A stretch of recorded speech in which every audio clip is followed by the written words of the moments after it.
Thank you, and greetings of peace. I'd like to express my heartfelt appreciation to the Journalists and Writers Foundation and also Institute of Dialogue for your kind invitation to share a few ideas and to also listen to people in the audience as well. I think as we and countless peoples and institutions worldwide commemorate and celebrate United Nations Day, I think it's especially meaningful that I may be able to share greetings in peace and solidarity from the faculty and students and alumni of the University for Peace in Costa Rica. As some of you will know, nearly 34 years ago, the nation of Costa Rica went to the UN General Assembly and sought its endorsement and approval for the establishment of a University for Peace. The mission of UPeace, and I quote here a few lines from the charter, is to, quote-unquote, provide humanity with an international institution of higher education of peace and with the aim of promoting among all human beings the spirit of understanding, tolerance, and peaceful coexistence, to stimulate cooperation among peoples and to help lessen obstacles and threats to world peace and progress in keeping with the noble aspirations proclaimed in the Charter of the United Nations. And so at the University for Peace, there are about 10 MA programs, all focusing on peace, such as peace education, international peace studies, gender and peace building, media, peace and conflict studies, human rights and peace, environmental security and peace, international humanitarian law and peace.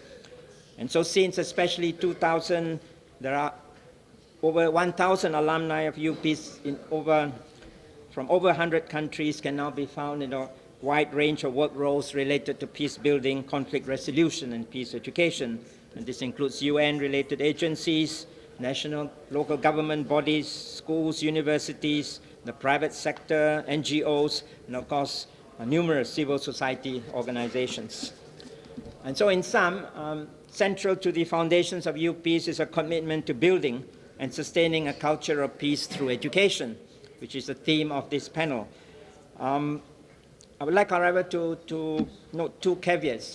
Yes, you can have an ideal of a university for peace, but I would like to say straight away, there are always challenges for any institution to implement and fully fulfill its vision. So it's a matter of trial and error and also practice. But secondly, I think in our programs and courses at UPeace, we always encourage a sense of hope, because in the light of the overwhelming problems of conflicts and peacelessness and violence in the world, it can be easy to lapse into despair.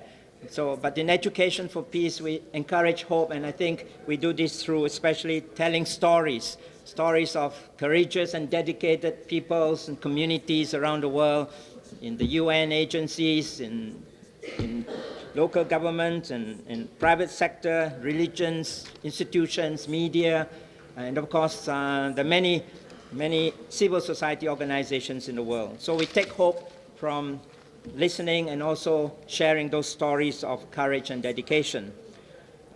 But of course, this task of educating for peace in our world today is not easy, and especially we are challenged by the vast contradictions that humanity and our planet face. So on the one hand, we can even spend spaceships to explore other planets. We have now proliferation of vast consumer choices, high technological developments, of course the IT, genetic engineering, but regrettably, of course, we've become even more efficient in producing even more deadly weapons of war and destruction. But on the other hand, humanity, we know, despite all this economic growth and globalization, is facing realities of widening gaps between rich and poor. Millions of human beings wake up hungry, work hard through the day, remain hungry, and go to sleep hungry.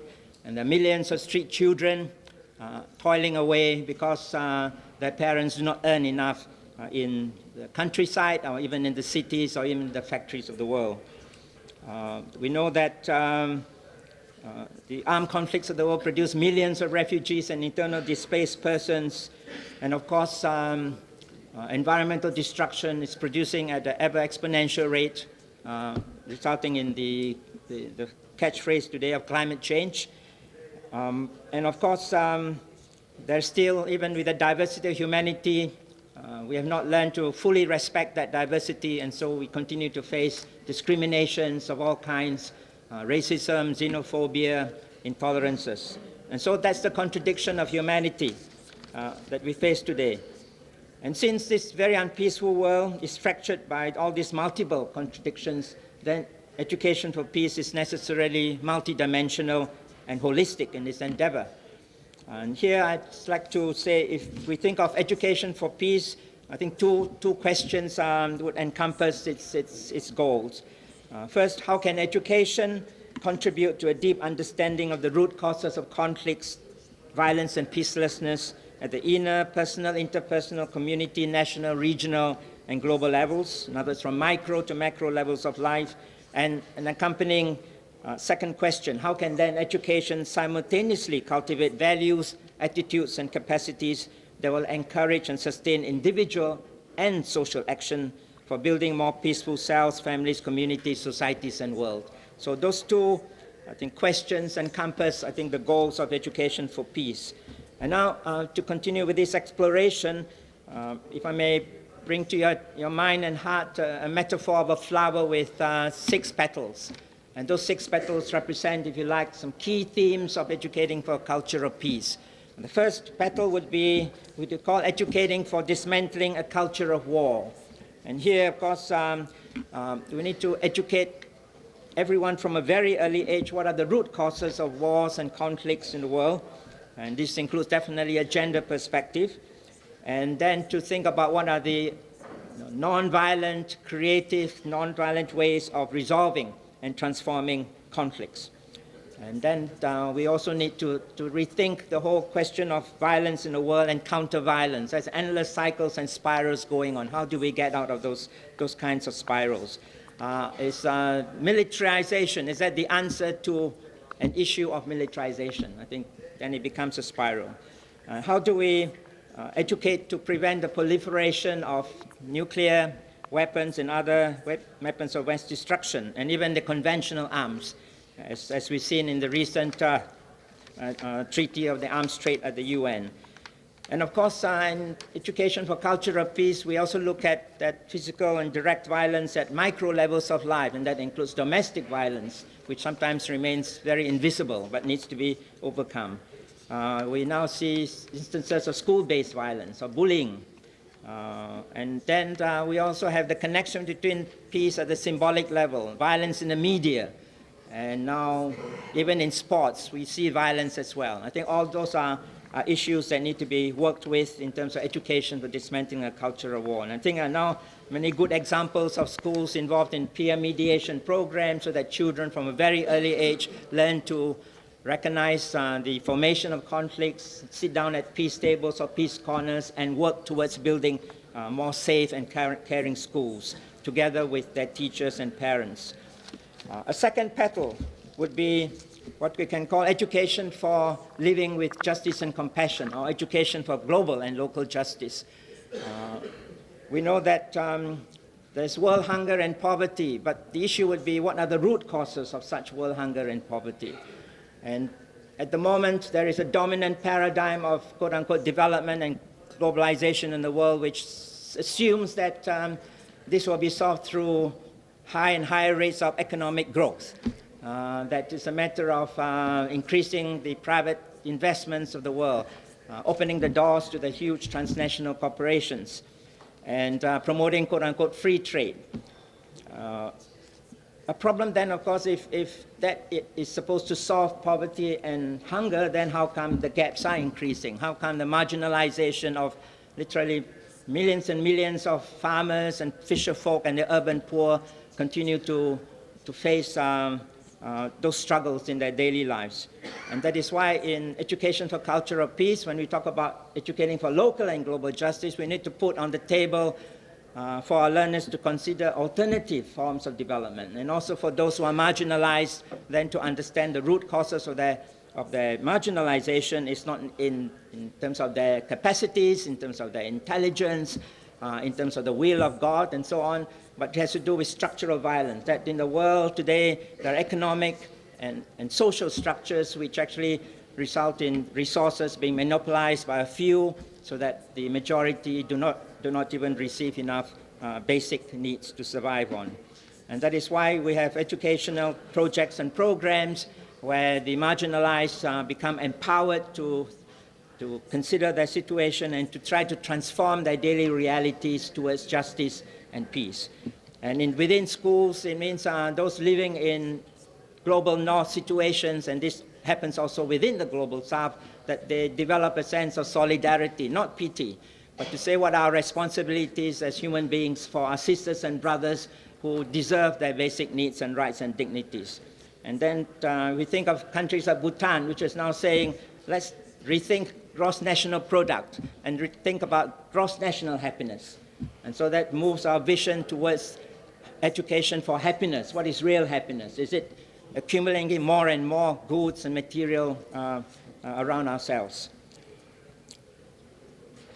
A third petal would be promoting human rights and responsibilities. And we in Geneva, the Human Rights Council is here, and human rights education is a vital part of educating for peace. And I think the good news is, as human rights education and also the whole discourse on human rights has progressed, we are saying we need to be balanced about what kind of human rights we talk about. If we simply focus our attention on civil and political rights and individual rights, then we can ignore the importance, the vital importance of social, economic, and cultural rights, which relates then to the structural violence we are talking about. And schools, I think, can play a vital role in promoting a culture of human rights within the school communities. If we simply say to students, promote human rights, but within their very classrooms, within their school communities, they do not see human rights happening, we do not see the promotion of their rights, then it would be difficult to convince them. Fourth petal will be building intercultural respect, reconciliation, and solidarity. And I think the first panel had talked a lot about the religion component. We know that when different cultures and civilizations are in dialogue, then there are many common points and values that we can share and which can promote to build living together in peace and harmony. But it means also the importance of not simply working with the 4 Ds, so to speak. That is the dance, the diet, dress, the culture. It's true that we can learn and respect each other through our food, our dress, our customs, our traditions. But that doesn't deal with difficult issues such as racism and discrimination and the marginalization of this or that group or minorities within a country. And so intercultural understanding have to deal with structural issues as well, not just the interpersonal respect of people. The institutions and systems of societies have to promote a non-discriminatory, respectful, mutually respectful culture. And so intercultural, multicultural education is proceeding now, I think, through the world, through schools and non-formal education institutions. I think that the religions and the media all have a vital role to play to overcome Islamophobia and other kinds of phobias that now exist in our world today. And of course, interfaith and intra-faith dialogue is very crucial to bring all faiths together to work for a culture of peace. Not simply understanding each other's cultures, but actually saying, if we share so many common values, then we should work together to address climate change. We should address the issues of militarization. We should address gender inequalities and so on. I think those are very vital tasks for interfaith and intrafaith dialogue. The fifth petal would be living in harmony with the earth. And of course, I think many schools now are promoting environmental and education for sustainable development. But again, here, I think for peace education, it is so vital to move beyond the 3 R's, reduce, recycle. The question is, what are the root causes of our ecological crisis? And if we say is it not because we are engaging in a paradigm of living, the notion that we have more than one planet? Is it based on the notion that we can accumulate more and more at this endless rate? and at the same time destroying our planet so that our planet is no longer sustainable and livable for human beings. And so this leads us then to connect environmental education and ESD, sustainable development, with rethinking consumption patterns. We have to think, what does it mean to live in a world today to be human beings? Yes, thank you. Yes. The sixth, last not least petal is cultivating a spirituality of inner peace. And I think this brings us to go deep within, that building a peaceful world is not just the outer or the social or the political, it's also about the inner. And I think other speakers have talked about that. Because when you think about all the high growth and high consumption, it is accompanied with a lot of stresses, a lot of anxieties, a lot of depressions, and even addictions. And so peace education needs to challenge all that kind of paradigm of anxiety and competitiveness. And I think schools and other education institutions can play a great role in cultivating inner peace. I'd like to end with one caution, and that is peace education is not simply educating about or for, it's also the process of educating.